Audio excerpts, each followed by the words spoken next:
हम सभी ने एक पंक्ति सुनी होगी, श्लोक है कि धर्मो रक्षति रक्षितः।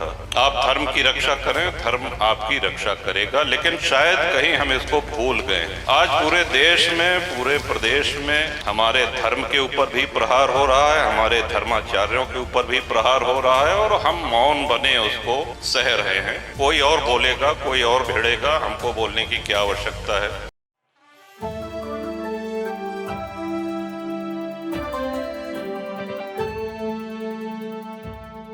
नमस्कार, मैं हूं पीयूष शर्मा और आप देख रहे हैं next 9 news political bite.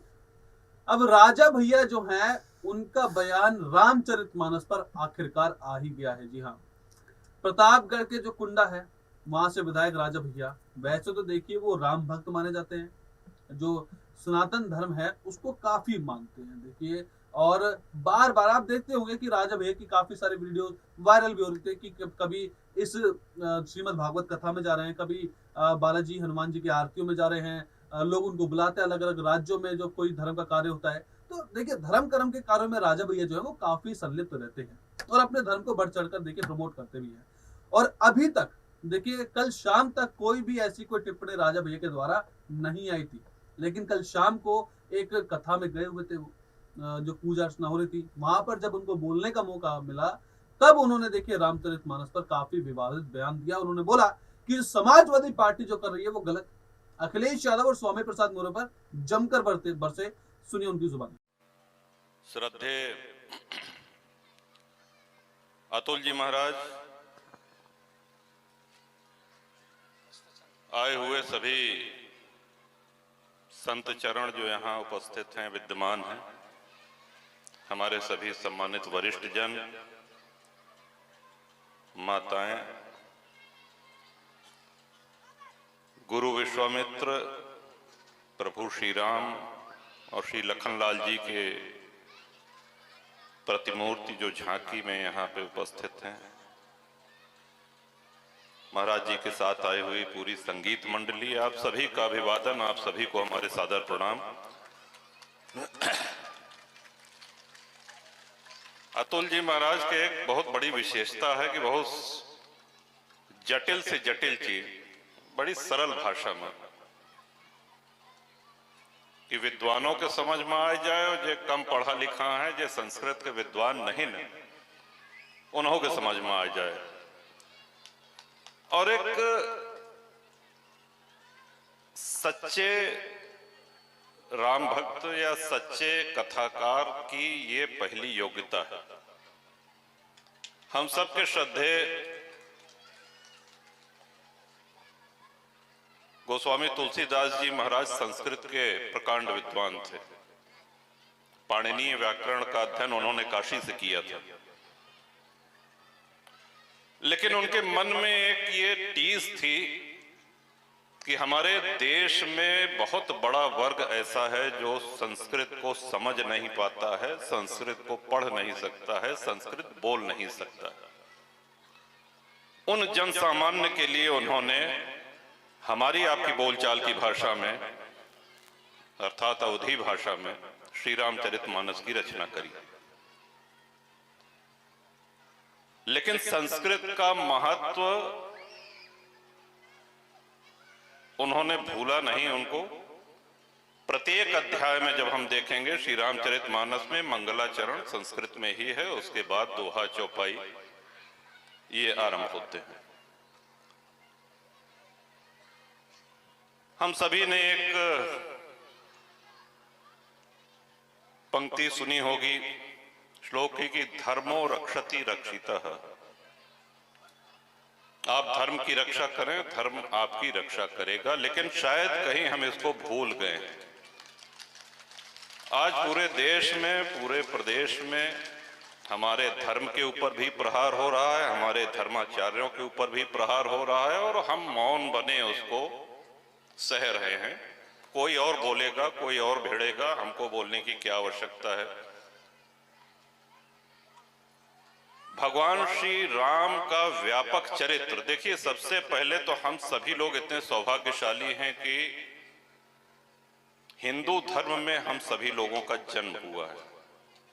Awadh की भूमि मिली, गंगा मां का तट है, और गंगा माँ का क्या महत्व है ये हमसे ज्यादा शेष भारत के लोग जानते हैं। पिछली बार कुंभ में दक्षिण भारत से हमारे कुछ मित्र आए थे, कुछ दिन प्रवास किया और लौट करके जब वो दक्षिण भारत वापस गए गंगा जल लेकर के,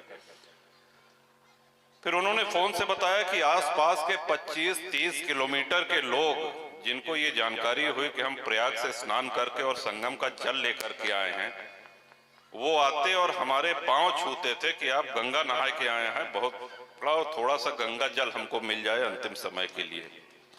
तो पयस्वी गंगा माँ तो हमारे बगल से बैठते हो। कई बार ऐसा भी होता है कि बहुत निकट जो वस्तु है उसकी हम कदर नहीं करते। आज आत्म मंथन करने की आवश्यकता है। भगवान श्री राम का व्यापक चरित्र हमारे आपके सामने जितने भी आदरणीय श्रद्धेय कथाकार कहते हैं, वो तुलसी बाबा के रामचरितमानस को ही आधार बना करके, उन्हीं की चौपाइयां गा करके, उन्हीं की दोहे सुना करके उस व्यापक चरित्र को बड़ी सरल भाषा में हमारे सामने रखते हैं और हमारी बुद्धि में समाता है, वो समझ में आता है। और जिन्होंने मानस का अध्ययन किया है, इतनी विनम्रता आप उत्तरकांड में देखें, बालकांड में देखें, आरंभ होते ही तुलसीदास जी महाराज ने सबसे क्षमा मांगी, यहां तक कि दुष्टों से भी क्षमा मांगी।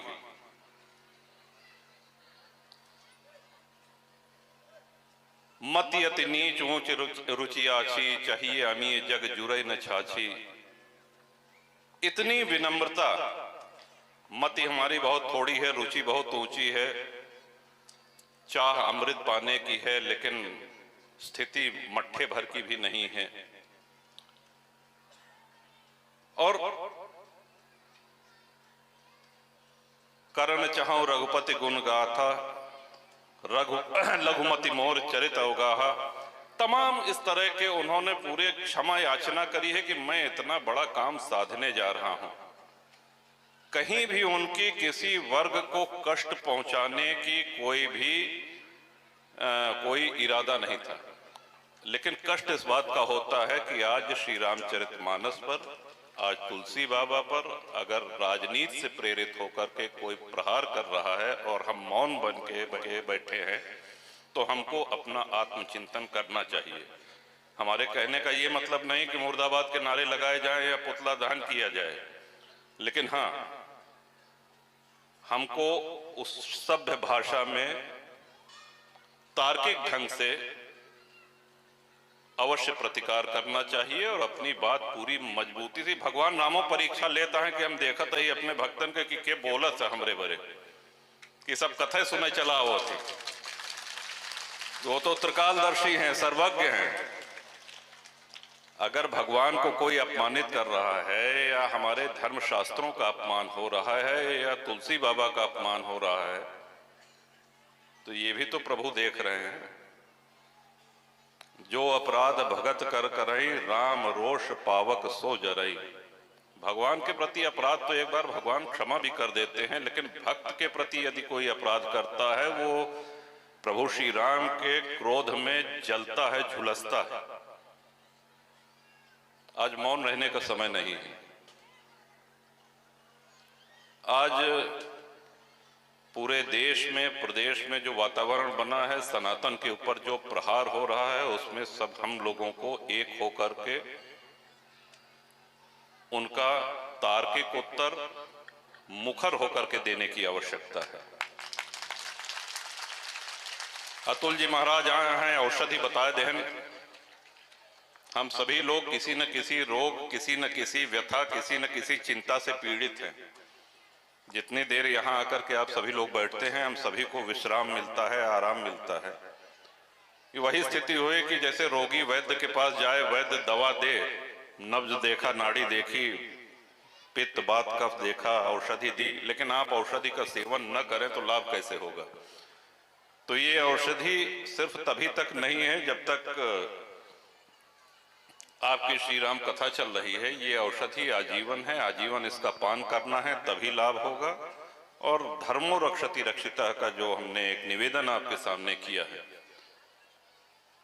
श्रद्धेय करपात्री जी महाराज विश्व प्रसिद्ध संत थे, और जिन लोगों के पास मोबाइल फोन, हालांकि सभी के पास होगा, उनके विषय में आप देखिए कि हिंदू कोड बिल पार्लियामेंट में कितना बड़ा संघर्ष करपात्री जी, उनकी आध्यात्मिक स्तर की चर्चा तो जाने दीजिए, वो तो बहुत उच्च सिद्धि उन्होंने प्राप्त करी थी अपनी तपस्या के बल पर, लेकिन सनातन के लिए वो लड़े जहां उनको लगा कि हिंदुत्व के साथ ये अन्याय हो रहा है, राजनीतिक शुद्ध स्वार्थों में सनातन को एक मोहरा बना करके कमजोर किया जा रहा है। वहां पर उन्होंने आवाज अपनी मुखर करी, बुलंद करी, और एक लंबी लड़ाई लड़ी हिंदू कोड बिल में। आप ये देख सकते हैं नेट पर जाकर के, गूगल पे जाकर के। कहने का आशय ये है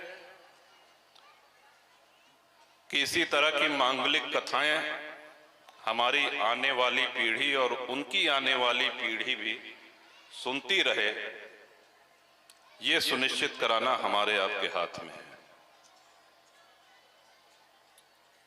आज तो बहुत बड़ी भीड़ है, और अतुल जी महाराज की जहां कथा होती है, भीड़ रहती है, वो कोई नई बात नहीं है, लेकिन आने वाले 15, 20, 25 वर्षों बाद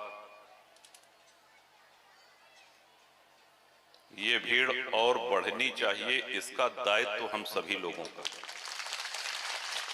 भक्तों की संख्या बढ़नी चाहिए, भक्तों की मुखरता बढ़नी चाहिए। मैं कुछ ज्यादा बोल गया, इसलिए क्षमा चाहता हूं। एक बार पुनः सभी संत चरणों को नमन, अतुल जी महाराज को फिर से प्रणाम। पता नहीं आप कितनी ज्यादा प्रशंसा कर दी थी, हम तो रुका रहे कि आप मूल कथा पे आवे, आप यही तरह कृपा बनी रहे। और एक बार पुनः जजमान परिवार और इस भव्य आयोजन में जिन्होंने इसको सफल बनाने के लिए श्रम किया है, मेहनत करी है, आप सभी लोगों के ऊपर भगवान श्री राम की कृपा दृष्टि बनी रहे। आपकी आने वाली पीढ़ियों को इसी तरह तारती रहे। इन्हीं शब्दों के साथ जय जय सिया राम।